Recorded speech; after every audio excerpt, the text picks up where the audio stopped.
A very good morning, dear students. Welcome to physics classes, class 12th, unit 2nd, current electricity. In last lecture, we discussed about the KVL, KCL, then Wheatstone bridge, and at last meter bridge. Today, we will discuss about the potentiometer, most important topic of unit 2nd, that is potentiometer. बेटा sure है potentiometer का question आता ही आता है। तो आज हम potentiometer के बारे में डिस्कस करेंगे, उसका बेसिक हम डिस्कस कंसेप्ट करेंगे, उसके प्रिंसिपल डिस्कस करेंगे और उसकी एप्लीकेशन हम डिस्कस करेंगे यहाँ पे आज। So potentiometer it is an instrument that is use to measure the potential difference. ये आपके पास एक इंस्ट्रूमेंट होता है, पैटेस होता है, जिसके हेल्प से आप पोटेंशियल डिफरेंस मेजर कर सकते हैं। एक तो आप पोटेंशियल डिफरेंस मेजर कर सकते हैं इसकी हेल्प से, दूसरा इसकी हेल्प से आप internal resistance of a cell भी कैलकुलेट कर सकते हैं। क्या कैलकुलेट कर सकते हैं? Internal resistance of a cell. और थर्ड इसका जो यूज़ हम करेंगे to compare the EMF of two cell. दो सेल होंगे, दो बैटरी होंगे, उनका आप ईएमएफ भी कंपेयर कर सकते हैं with the help of potentiometer. So बेटा ये समझ में आया होता क्या है? ये आपके पास एक अपैरेटस है, एक इंस्ट्रूमेंट है, जिसके हेल्प से आप पोटेंशियल डिफरेंस को मेजर कर सकते हैं। To compare the EMF of two cell, दो सेल है उनकी ईएमएफ कंपेयर कर सकते हैं, और to calculate the internal resistance of a cell. इसका सर्किट गिवन है यहाँ पे। आपके पास 4 वायर बने हुए हैं बेटा इसके अंदर। कितने वायर है? 4 वायर। ठीक है, ये आपके पास 4 वायर पोटेंशियोमीटर है। पॉइंट क्लियर है? हर एक वायर का जो लेंथ है वो कितना है बेटा? 1 मीटर है। हर एक वायर का लेंथ कितना है? 1 मीटर। कितने वायर है? 4 वायर है। क्लियर है? ये जो वायर है ये मैग्नीन और कॉन्स्टेंटन, मैग्नीन और कॉन्स्टेंटन मटेरियल का बना हुआ होता है। अब पूछेंगे कि इन्हीं का क्यों बनाते हैं? क्यों? एक तो इनका हाई रेजिस्टिविटी होता है, दूसरा इनका जो टेम्परेचर कोफिशिएंट ऑफ रेजिस्टिविटी है या resistance, temperature coefficient of resistance और रेजिस्टिविटी वो लो होता है। इसका मतलब क्या हो बेटा? टेम्परेचर चेंज होने से इनका रेजिस्टिविटी रेजिस्टेंस ज़्यादा चेंज नहीं होता है। पॉइंट क्लियर है? ठीक है, इसके 2 एंड होंगे। ठीक है, एक ये एंड है आपका, ऊपर वाला जो एंड है, यहाँ पे आपने क्या लगा रखा? आर एच का मतलब क्या बताया था बेटा? रियोस्टेट, मतलब वेरिएबल रेजिस्टेंस। उसके बाद आपने एक एमीटर लगा रखा है जो आपको बताएगा इस वायर में कितना करंट फ्लो करेगा। उसके बाद आपने एक बैटरी लगा रखी है जिसका ईएमएफ कितना ले रखा है? ई ले रखा है। पॉइंट क्लियर है? क्लियर है? कितने वायर है बेटा? 4 वायर है। हर एक वायर का लेंथ कितना है? 1 मीटर है। एक आपके पास रियोस्टेट है, वेरिएबल रेजिस्टेंस, एक आपके पास एमीटर है, एक बैटरी है। ठीक है, और इस एंड से क्या है? बेसिकली आपका 2 एंड है इसमें। ठीक है, एक ए बोल लीजिए और एक बी बोल लीजिए। तो इस एंड पे आपने क्या कर रखा है? गैलोमीटर कनेक्ट कर रखा है, और एक क्या है? जॉकी है। क्या है? जॉकी। जॉकी की हेल्प से क्या करते हैं आप? कांटेक्ट बनाते हैं किसके साथ बेटा? वायर के साथ। ठीक है, तो ये इसका जो सर्किट है ना, ये ऑक्सिलरी सर्किट है। कौन सा सर्किट है बेटा? ये ऑक्सिलरी सर्किट बोलते हैं इसको। प्राइमरी सर्किट भी बोल देते हैं और ऑक्सिलरी सर्किट भी बोल देते हैं। अब इस सर्किट को मैं ऐसे ना बना के कैसे बनाऊंगा, आगे से अब ध्यान रखना। मैं इस सर्किट को कुछ इस तरह से बनाऊंगा, एक ये टर्मिनल लूँगा और ये टर्मिनल लूँगा। यहाँ एक बैटरी लगाऊंगा, यहाँ एक एमीटर लगाऊंगा, यहाँ एक की भी लगानी है आपको। ठीक है, और यहाँ पे एक रियोस्टेट लगाऊंगा। रियोस्टेट बताया था वेरिएबल रेजिस्टेंस। ये ए एंड है इसका और ये बी एंड है, और ये 4 वायर है ना, इनको अलग अलग ना रिप्रेजेंट करके मैं सिंपल इस ए बी वायर की हेल्प से रिप्रेजेंट करूँगा। सो बेटा ए बी क्या है यहाँ पे, पोटेंशियोमीटर वायर है, ठीक है। इसका यूनिफॉर्म क्रॉस सेक्शनल एरिया होना चाहिए, कंडीशन ध्यान रखना, कैसा एरिया होना चाहिए, यूनिफॉर्म क्रॉस सेक्शनल एरिया, और इसमें एक कांस्टेंट करंट फ्लो करना चाहिए। तो जो ये सर्किट बनाया था ना, इसको मैं ऐसे रिप्रेजेंट करूँगा अब आगे से, ये ध्यान रखना। एक ए एंड है, एक बी एंड है, ये पोटेंशियोमीटर वायर लगा हुआ है, ठीक है बेटा। एक सेल है, इसका ईएमएफ ई मान लीजिए, एक एमीटर है, एक की है, मान लीजिए K1, और एक क्या लगा हुआ बेटा, ये रियोस्टेट लगा हुआ। ये वायर है ए बी, कौन से मटेरियल का बना होता है, मैग्नीन और कॉन्स्टेंटन। क्यों बनाते हैं बताया गया था, ठीक है।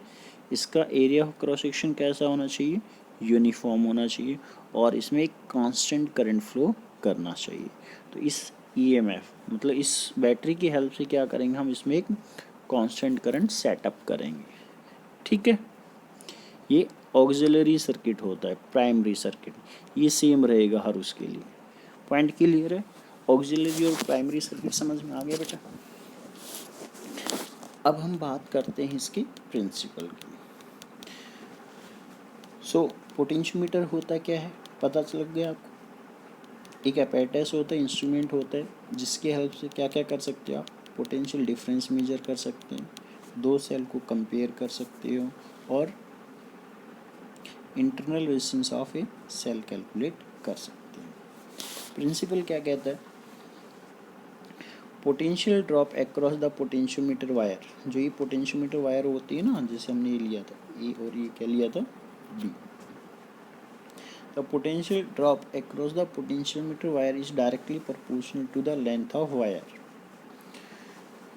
जो पोटेंशियल ड्रॉप होगा ना बेटा, सीधी सी बात है, वो डायरेक्टली प्रोपोर्शनल होगा इसके लेंथ के। मतलब क्या हुआ, जितना ज़्यादा लेंथ होगा उतना ही ज़्यादा ड्रॉप होगा। कब, ध्यान रखना, इसमें कैसा करंट बताया गया था, एक कांस्टेंट करंट था आपका, यूनिफॉर्म क्रॉस सेक्शनल एरिया था, ठीक है। पॉइंट क्लियर है, आई रो और ए क्या थे वहाँ पे, constant uniform cross sectional area था, और एक कांस्टेंट करंट उसमें फ्लो कर रहा है। सो वी जो होता है, वी क्या है, पोटेंशियल ड्रॉप जो है वो डायरेक्टली प्रोपोर्शनल है लेंथ के। जितनी ज़्यादा लेंथ होगी उतना ही ज़्यादा ड्रॉप होगा। तो प्रोपोर्शनलिटी साइन को हटाया तो उसकी जगह हमने कांस्टेंट रखा, दैट इज के। तो क्या आ गया आपके पास बेटा, आपके पास आ गया v is equal to K into L. तो k इजकल टू क्या हो गया बेटा, v by L. k is equal to क्या हो गया बेटा, v by L. v by L का मतलब क्या है, full in potential per unit length. k is equal to क्या है बेटा, v by L. v by L का मतलब क्या है, full in potential per unit length, जिसको क्या नाम दिया गया, पोटेंशियल ग्रेडियंट कहा गया। क्या कहा गया है इसको बेटा, पोटेंशियल ग्रेडियंट। सो के क्या होता है यहाँ पे, पोटेंशियल ग्रेडियंट होता है, और के का मतलब क्या है बेटा, fall in potential per unit length, ठीक है। इसकी यूनिट क्या होगी इसकी, वी बाई एल। ऐसा यूनिट तो क्या हो जाएगा, वोल्ट पर मीटर ही हो जाएगा। क्या हो जाएगा बेटा, वोल्ट पर मीटर। लेकिन प्रैक्टिकली जब हम बात करेंगे तो वोल्ट पर सेंटीमीटर बात करेंगे, क्योंकि जो वायर है ना 1 मीटर का हम लेंगे तो वहाँ पे सेंटीमीटर की टर्म में हम लेंथ को यूज़ करेंगे। तो के का यूनिट क्या हो गया, वोल्ट पर मीटर या फिर वोल्ट पर सेंटीमीटर, ठीक है। के क्या है, पोटेंशियल ग्रेडियंट। के का मतलब क्या होता है, full in potential per unit length, कि एक यूनिट लेंथ पे कितना फुल है इसका पोटेंशियल का। क्योंकि के इजिकल टू क्या है बेटा, वी बाई एल है ना, तो एल की वैल्यू 1 रख दो, क्या बन जाएगा, के इजिकल टू वी तो बन जाएगा, और वी क्या है, फुल इन पोटेंशियल। तो यूनिट लेंथ पे कितना होगा, फुल इन पोटेंशियल, उसको क्या बोलते हैं, पोटेंशियल ग्रेडियंट, ठीक है। आप यहाँ से सोल्व भी कर सकते हैं, सोल्व करना चाहे तो ओम्स लॉ के according. V is equal to क्या होता है बेटा, आई आर, और V is equal to I, R की वैल्यू क्या होती है, रो एल बाई ए, क्या होता है, रो एल बाई ए। तो यहाँ से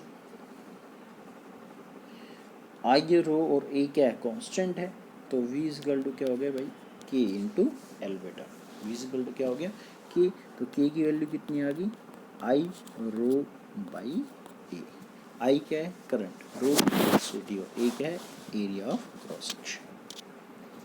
ठीक है बेटा, तो ये था आपका प्रिंसिपल ऑफ पोटेंशियोमीटर।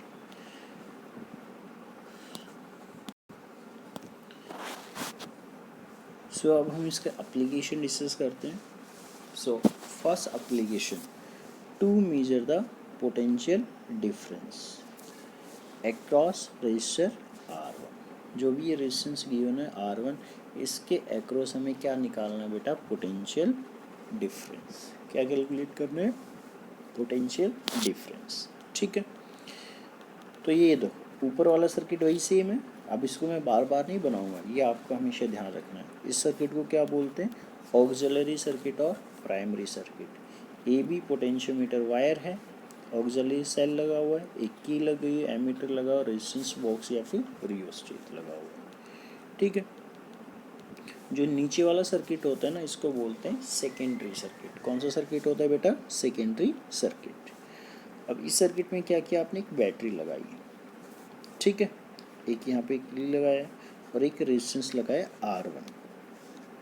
देख लीजिए बेटा आप डायग्राम में, ये EMF है, इसका EMF की सॉरी बैटरी है, इसका EMF E2 है, रेजिस्टेंस है R1, यहाँ K2 है, सेकंड की है, यहाँ पे K1 है। ठीक है, ये गैलोमीटर लगा और वायर से टच किया हुआ है, potentiometer wire. So total length of wire, जो AB वायर है ना बेटा, इसकी टोटल लेंथ कितनी मान ली हमने, कैपिटल L। ये ध्यान से देखना, कैपिटल L क्या है यहाँ पे, total length of wire AB का लेंथ कैपिटल L है। ठीक है, we have to measure the potential drop across R1। ठीक है, R1 के अक्रॉस क्या निकालना बेटा आपको, potential. So this potential drop is equal to the potential drop across the wire of length L।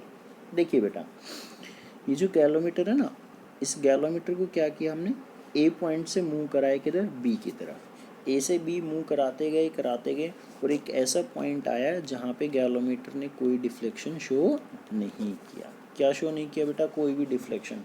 इसका मतलब IG कितना हो गया, 0। तो इसका मतलब क्या हुआ, ये जो गैलोमीटर है उसमें करंट कितना है बेटा, 0 है। ठीक है, तो ये नल पॉइंट पे काम करता है, नल पॉइंट बेस होता है। ठीक है, कोई नो डिफ्लेक्शन मेथड। यही इसका एडवांटेज है कि जो पोटेंशियोमीटर है ना बेटा, मोर एक्यूरेट होता है एज कंपेयर टू वोल्टमीटर। क्यों, क्योंकि ये नो डिफ्लेक्शन मेथड पे वर्क करता है। तो जब इसमें कोई करंट नहीं है तो इसका मतलब क्या हुआ, इन दोनों पॉइंट का पोटेंशियल क्या हो गया बेटा, इक्वल हो गया। ठीक है, तो जितना इस वायर के अक्रॉस ड्रॉप है उतना ही ड्रॉप इस R1 के अक्रॉस। पॉइंट क्लियर है, सिंपल सा। जितना ड्रॉप इस AJ वायर के अक्रॉस है, सेम पोटेंशियल इस R1 के अक्रॉस है। तो हम इस AJ वायर के अक्रॉस निकाल लें। ठीक है, सो V इक्वल टू क्या होता है बेटा, K इंटू L। ठीक है, तो इसके क्रॉस कितना मान ले, V डायरेक्टली प्रोपोर्शनल हो गया किसके, L, क्योंकि इसकी लेंथ कितनी है, तो V इक्वल टू क्या हो गया बेटा, K into L। Point clear है, V इक्वल टू कितना हो गया, K इंटू L। L क्या है यहाँ पे बेटा, बैलेंसिंग लेंथ है, ये ध्यान देना। स्मॉल l क्या है यहाँ पे, बैलेंसिंग लेंथ है, और कैपिटल L क्या है, total length of potentiometer wire AB। So potential drop across R1 is equal to potential drop across length L। तो इस L लेंथ के अक्रॉस ड्रॉप कितना आएगा, V is equal to K into L। अब हमें K की value निकालनी है और यहाँ पे रखना है। तो देखिए क्या होगा, K के लिए क्या पता होना चाहिए, पहले हमें टोटल करंट पता होना चाहिए। क्या पता होना चाहिए बेटा? करंट। देखिए कैसे निकालेंगे, टोटल करंट निकालना बेटा। वापस मैं डायग्राम पे जा रहा हूँ एक बार। तो इस वायर में करंट कितना आएगा, तो देखिए यहाँ पे क्या ले रखा है, लेंथ L है ए बी की, और स्मॉल r है बेटा रेजिस्टेंस पर यूनिट लेंथ। स्मॉल r क्या है? रेजिस्टेंस पर यूनिट लेंथ। तो ए बी वायर का रेजिस्टेंस कितना हो गया, जल्दी बोलो? R इंटू एल होगा। क्यों? क्योंकि R तो क्या है? स्मॉल r, रेजिस्टेंस पर यूनिट लेंथ, और इसकी लेंथ कितनी है? L। तो total resistance R into capital L, plus ये रेजिस्टेंस बॉक्स से कितना ले रखा है आपने? Capital R। तो R इंटू एल प्लस क्या करना पड़ेगा? Capital R। तो क्या आ गया? ये टोटल रेजिस्टेंस आ गया। नीचे वाले सर्किट को आप मत देखो, सिर्फ ऊपर वाले को देखो, ऐसे समझ लीजिए आप। सेकेंडरी सर्किट को आप देखिए ही मत, आपके पास है ही नहीं। मान लीजिए सिर्फ ऊपर वाला सर्किट है, तो इस ऊपर वाले सर्किट का टोटल रेजिस्टेंस निकालना है, ठीक है? तो कैपिटल R प्लस इस वायर का भी तो होगा रेजिस्टेंस, वायर का कितना है? R into capital L। क्यों? क्योंकि इसकी लेंथ कैपिटल L है ए बी की। तो टोटल रेजिस्टेंस आ गया। करंट निकालना, V is equal to I R होता है, I is equal to V by R. तो V मतलब टोटल EMF कितनी है बेटा? E। तो करंट कितना आ गया? E over capital R plus R into L. Current पता लग गया, ठीक है? ये करंट किस में है? ए बी वायर में है। किसमें करंट बेटा? ये ए बी वायर में। तो V ऑफ ए बी निकाल सकता हूँ। कैसे निकालूंगा? K इंटू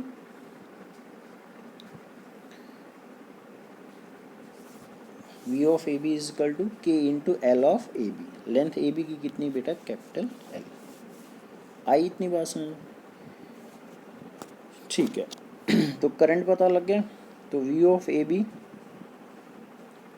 एक मिनट यहाँ पे, ठीक है? अगर हम ओम्स लॉ से लगाएं, दो चीज़ें, अब ओम्स लगाना, V of A B, I of A B into R of A B, है ना? अरे ओम्स लॉ से तो बेटा यही होगा ना, V ऑफ ए बी मतलब drop across A B, I of A B, I of A B मतलब करंट ए बी में कितना? R of A B. तो कितना हो गया? V of A B I into R of A B. I हमने निकाल रखा है, E over small R capital L plus R into R of A B. So V of A B वही है, आर ऑफ ए बी कितना है? वही है आर इंटू कैपिटल L। तो ये V ऑफ ए बी आ गया। पॉइंट क्लियर है? K क्या होगा बेटा? V of A B by capital L। K of A B निकाल रहे हैं, K ऑफ ए बी, तो V of A B L of A B, L of A B का मतलब कैपिटल L। तो ये किसकी वैल्यू आ गई बेटा? K की वैल्यू, और ये हमने फर्स्ट इक्वेशन में सब्स्टिट्यूट कर दिया। फर्स्ट इक्वेशन क्या थी? ये रही। पॉइंट क्लियर है? तो इस तरह से आप पोटेंशियोमीटर की हेल्प से क्या कैलकुलेट कर सकते हैं? पोटेंशियल डिफरेंस आप मेजर कर सकते हैं। पॉइंट क्लियर है? कर दोगे? सो ये फर्स्ट एप्लीकेशन था। सेकेंड एप्लीकेशन है comparison of EMF of two cell. बाकी बेटा ऑक्सिलरी सर्किट सेम है, वही लिखना है आपको अपनी लैंग्वेज में कि ए बी कोई भी पोटेंशियोमीटर वायर है, मैग्नेट कांस्टेंट इनका बना हुआ है, हाई रेजिस्टिविटी है, लो टेम्परेचर कोफिशिएंट है। ऑक्सिलरी सर्किट में प्राइमरी सेल है, ईएमएफ ई है, की है, एक एमीटर है और एक रेजिस्टेंस बॉक्स है।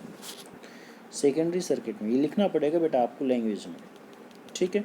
सेकेंडरी सर्किट में क्या किया? दो सेल लिए, इनको ऐसे लगाया हुआ है, एक का ईएमएफ हमने E1 ले लिया और एक का E2, ठीक है? डायग्राम में दिख रहा होगा। और यहाँ पे की लगा रखे, टू वे की बोलते हैं, इधर भी क्लोज हो जाएगा और ये इधर भी क्लोज हो जाएगा। गैलोमीटर लगाया और इसको जो कि को टच किया है किसके ऊपर? पोटेंशियोमीटर वायर को। जब 1-3 को क्लोज किया तो यहाँ ईएमएफ कितने? E1, तो E1 कितना हो गया बेटा? K इंटू L1, ठीक है? तो पहली बैलेंसिंग लेंथ कितनी ले ली आपने? L1 ले ली, ठीक है? अब पहला स्टेप हो गई। अब 2-3 को क्लोज कर दिया, 2-3 को क्लोज करेंगे तो यहाँ ईएमएफ कितने? E2 इज इक्वल टू हो गए K इंटू L2, क्योंकि अब बैलेंसिंग लेंथ कितनी मान ली हमने? L2 मान ली। तो E1 K into L1, E2 K into L2, दोनों को डिवाइड कर दिया, E1 by E2 is equal to L1 by L2। Point clear है? E1 by E2 is equal to क्या हो गया बेटा, L1 बाई L2। इस तरह कंपेयर कर सकते हैं आप EMF ऑफ टू सेल। मैं एक बार फिर से रिपीट कर रहा हूँ, AB पोटेंशियोमीटर वायर था, यहाँ पे बैटरी लगा रखा जिसका EMF E है, की लगा रखी है, एक एमीटर लगा रखा है, एक रेजिस्टेंस बॉक्स, दो सेल दो बैटरी जिनका EMF कंपेयर करना था, एक का EMF E1 दूसरे का E2। इसको यहाँ पे कनेक्ट कर लिए दोनों को, और यहाँ क्या लगा ली बेटा, टू वे की लगा ली। ठीक है, कौन सी की बोलते हैं इसको, टू वे की। ठीक है, ये पूरा अरेंजमेंट करने के बाद कांस्टेंट करंट हम ऑलरेडी सेटअप कर चुके हैं। अब क्या किया, 1 को 3 से कनेक्ट करेंगे तो ये वाला सर्किट क्लोज होगा बेटा। तो यहाँ EMF कितनी है, E1, बैलेंसिंग लेंथ, इसको मूव कराते गए जॉकी को कहाँ से कहाँ, A से B की तरफ, और बैलेंसिंग लेंथ कितनी आ गई, मान लीजिए L1। तो E1 इजकल टू क्या होगा, K इंटू L1। अब क्या किया, इसको तो ओपन कर दिया और इसको क्लोज कर दिया, तो यहाँ EMF कितनी है, E2 is equal to K into L2, दोनों को क्या कर दिया बेटा, डिवाइड कर दिया। सो E1 by E2 is equal to कितना आ गया बेटा, L1 बाई L2। इसी तरीके से आप internal resistance of a cell, battery भी आप मेजर कर सकते हैं। ऊपर वाला सर्किट सेम है बेटा, कोई चेंज नहीं है। ऑक्सिलरी सर्किट में मैं बार बार वही चीज़ आपको, सेकेंडरी सर्किट में देखिए क्या किया, यहाँ एक बैटरी लगाया जिसका EMF E1, और यहाँ एक रेजिस्टेंस लगाया R1, इसके पैरेलल में लगा रखा है बेटा, ये ध्यान रखना, और यहाँ दूसरी की लगा रखी K2। ठीक है, ऊपर वाले में पूरा वही सेटअप करके कांस्टेंट करंट ऑलरेडी हम सेटअप कर चुके हैं। अब देखिए, ये K2 ओपन है इनिशियली, K2 क्या है, ओपन है। अब जॉकी को मूव कराया कहाँ से कहाँ, A से B, और एक ऐसा पॉइंट आएगा जैसे यहाँ पे आया, जहाँ पे ये गैलोमीटर कोई भी डिफ्लेक्शन शो नहीं करेगा। ठीक है, कोई भी डिफ्लेक्शन शो नहीं किया तो क्या मिल गया आपको, नल पॉइंट मिल गया। ये लेंथ मेजर कर ली, इसको क्या बोलते हैं बेटा, बैलेंसिंग लेंथ। लेंथ कितनी आई, मान लीजिए L। तो EMF E1 था, तो E1 इजकल टू क्या हो गया, K इंटू L2। यहाँ पे देखो, पहले जब हम EMF को मेजर, या तो आप L2 ले लो या L1, लेकिन थोड़ा ध्यान रखना डायग्राम में बनाते टाइम कि जब EMF E है ना, तो जो बैलेंसिंग लेंथ आएगी वो ज़्यादा आएगी, बस ये ध्यान देना। तो E1 कितना हो गया बेटा, K इंटू L2 ले रखा है यहाँ पे, क्योंकि L2 ज़्यादा शो कर रखा है। ठीक है, पहला स्टेप हो गया। अब दूसरे स्टेप में इस की को क्लोज कर दिया, जैसे इस की को क्लोज करेंगे तो अब कौन डिफाइन हो गया, क्या इसमें से करंट ड्रॉ किया, तो याद कीजिए अब कौन डिफाइन होगा, टर्मिनल पोटेंशियल डिफरेंस। तो V इज लेस देन होगा ना, E से डिस्चार्ज हो रहा है, तो V इजकल टू, फिर से हमने बैलेंसिंग लेंथ मेजर कर लिया, मान लीजिए L1 आ गया, तो V is equal to K into L1। ठीक है, तो E1 by V is equal to हो गया L2 बाई L1। ये वैल्यू हमने रख दी। ये कहाँ से रिजल्ट आया, ये जब हमने क्या पढ़ा था, बैटरी सेल के बारे में पढ़ा, तो वहाँ पे इंटरनल रेजिस्टेंस हमने निकाला होगा। ये दोनों वैल्यू हमने प्लेस कर दी, तो यहाँ से कैलकुलेट हो गया internal resistance of a cell with the help of potentiometer. Sensitivity of potentiometer का मतलब क्या होता है, the smallest potential difference that it can measure by the help of potentiometer. Sensitivity का मतलब है कि कितना स्मॉल से स्मॉल पोटेंशियल डिफरेंस वो मेजर कर सकता है। जितना स्मॉल पोटेंशियल डिफरेंस मेजर करेगा, इसका मतलब उसकी सेंसिटिविटी उतनी ही ज़्यादा है। पॉइंट क्लियर है, जितना स्मॉल से स्मॉल पोटेंशियल डिफरेंस वो मेजर कर सकता है, उसकी सेंसिटिविटी उतनी ही ज़्यादा होगी। इसको हम इंक्रीज कर सकते हैं बाय डिक्रीजिंग पोटेंशियल ग्रेडियंट। पहला मेथड, K की वैल्यू को डिक्रीज करके सेंसिटिविटी को इंक्रीज किया जा सकता है। अब K किस तरह से डिक्रीज होगा, K को डिक्रीज करने के दो मेथड हैं। Increasing the length of potentiometer wire, मतलब जो पोटेंशियोमीटर है ना, जो उसका वायर है, उसकी लेंथ को क्या कर दीजिए आप, इंक्रीज कर दीजिए। लेंथ इंक्रीज होगी तो के क्या होगा, डिक्रीज, के डिक्रीज होगा तो सेंसिटिविटी बेटा क्या हो जाएगी, इंक्रीज। और दूसरा मेथड है decreasing the current in the primary circuit. जो प्राइमरी सर्किट है ना उसमें करंट क्या कर दो बेटा, कम कर दो। अब प्राइमरी सर्किट में करंट कम कैसे होगा, याद कीजिए, इस ऊपर वाले सर्किट में जब इस रेजिस्टेंस को बढ़ा दे, रेजिस्टेंस बढ़ेगा ही तो करंट कम होगा, करंट कम होगा तो V कम होगा, तो इससे K क्या हो जाएगा, कम, K डिक्रीज हो जाएगा, सेंसिटिविटी क्या हो जाएगी बेटा, इंक्रीज हो जाएगी। क्लियर है? ठीक है, मतलब कितना स्मॉल से स्मॉल पोटेंशियल डिफरेंस वो मेजर कर सकता है कि अगर आपका डिक्रीज होगा तो सेंसिटिविटी क्या होगी, इंक्रीज होगी। के को डिक्रीज करने के दो मेथड है, by increasing the length of potentiometer wire, दूसरा बाय डिक्रीजिंग द करंट। और करंट डिक्रीज कैसे होगा, by increasing resistance from the resistance box. Clear है बेटा? तो ये किसके बारे में था, पोटेंशियोमीटर के